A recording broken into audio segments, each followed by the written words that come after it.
So in today's video, I'm going to be going through the best keyboard and mouse settings and the best controller settings for Apex Legends. If you do end up enjoying the video and using these settings, please leave a like and subscribe and let's get into it. So we're going to split this video up into two segments. First of all, being keyboard and mouse, and second being controller. So mouse sensitivity, I usually go for 2.6. Feels obviously Apex is a relatively fast-paced game, so you want something that's not going to be too slow, but you don't want something that, for example, is like that's just no. Moving on to ADS mouse sensitivity multiplier. So I use 0.4 because I think that doesn't give you like an insane amount of increase, but it definitely does help when if you've not got loads of space as well.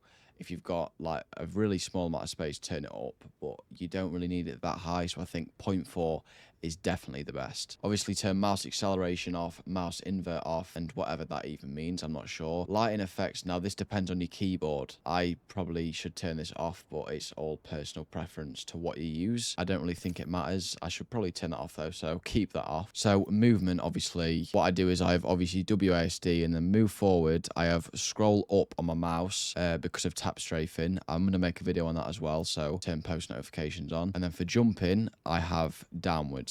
I think that's kind of just it, to be honest. And I do have tactical ability on Q, ultimate ability on Z, and that's pretty much it. Now moving on to controller settings. Now I don't currently play controller, but I did for about 2 years prior, so I am very familiar with controller.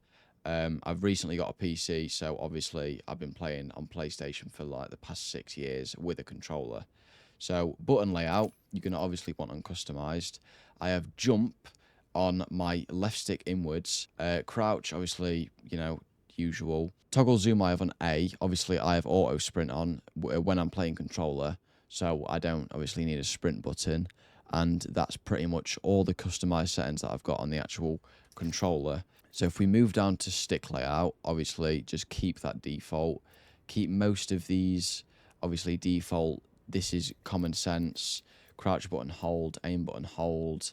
Adaptive triggers off, you don't want that, it's just going to vibrate your controller. Trigger dead zones just put on none. That doesn't really make a difference, I don't think, so just keep it on none. Menu cursor speed, that's just how fast, obviously when you're on controller you move your right analog stick, so just do whatever you want, that doesn't really matter. Now look sensitivity I have on 4, and then ADS I have on 2.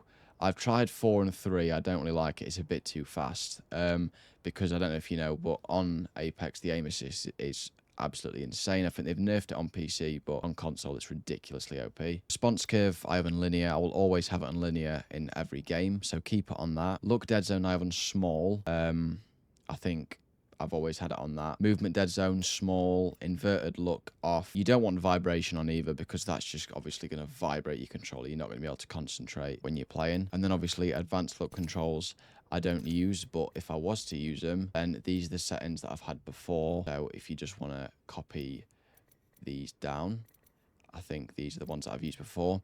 So with dead zone, if you're just wondering, obviously, if you've got a brand new controller, then set it to like 5 because obviously it's going to be brand new. However, if you've had it for like 5-6 months, I'd say probably put it on 15. And obviously, if it's quite old, you're getting stick drift, put it on like 20. You can play about with these settings. They're not obviously just use them.